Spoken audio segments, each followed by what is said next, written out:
أعوذ بالله من الشيطان الرجيم. بسم الله الرحمن الرحيم. والطور وكتاب مسطور في رق منشور والبيت المعمور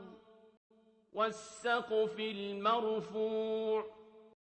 والبحر المسجور إن عذاب ربك لواقع ما له من دافع يوم تمور السماء مورا وتسير الجبال سيرا فويل يومئذ للمكذبين الذين هم في خوض يلعبون يوم يدعون إلى نار جهنم دعا هذه النار التي كنتم بها تكذبون أفسحر هذا أم أنتم لا تبصرون اصلوها فاصبروا أو لا تصبروا سواء عليكم إنما تجزون ما كنتم تعملون إن المتقين في جنات ونعيم فاكهين بما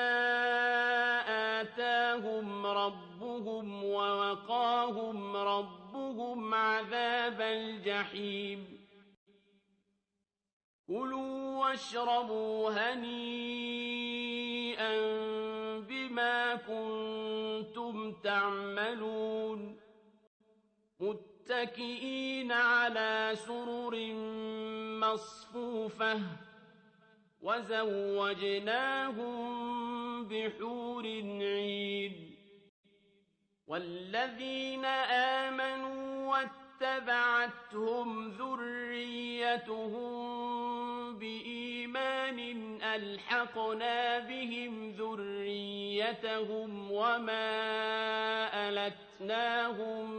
من عملهم من شيء كل امرئ بما كسب رهين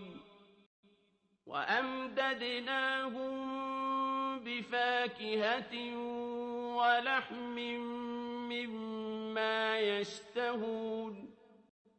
يتنازعون فيها كأسا لا لغو فيها ولا تأثيم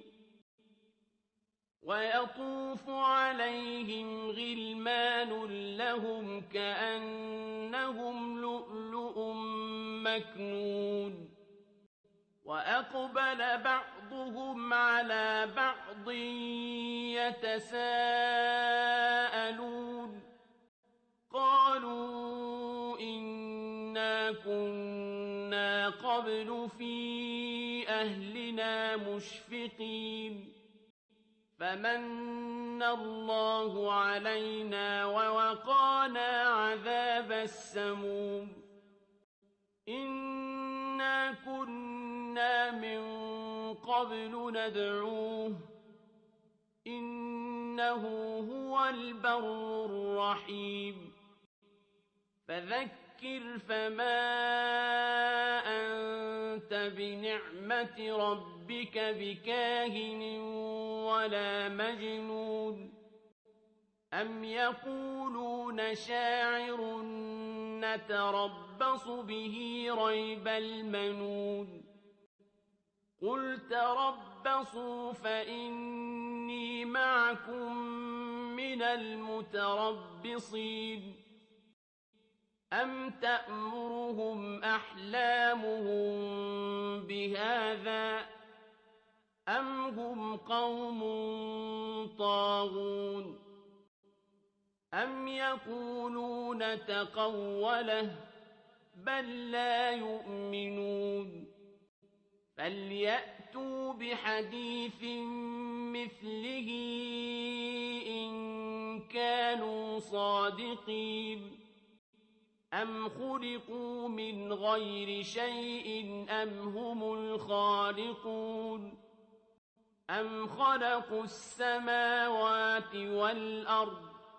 بل لا يوقنون أم عندهم خزائن ربك أم هم المسيطرون أم لهم سلم يستمعون فيه فليأت مستمعهم بسلطان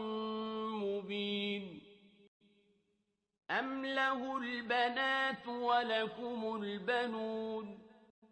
أم تسألهم أجرا فهم من مغرم مثقلون أم عندهم الغيب فهم يكتبون أم يريدون كيدا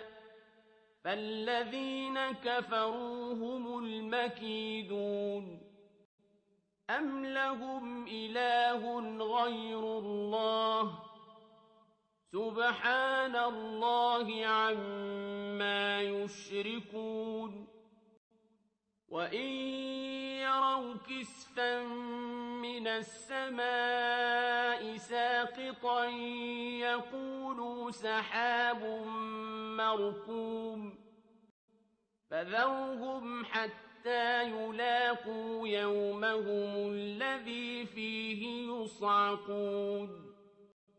يوم لا يغني عنهم كيدهم شيئا ولا هم ينصرون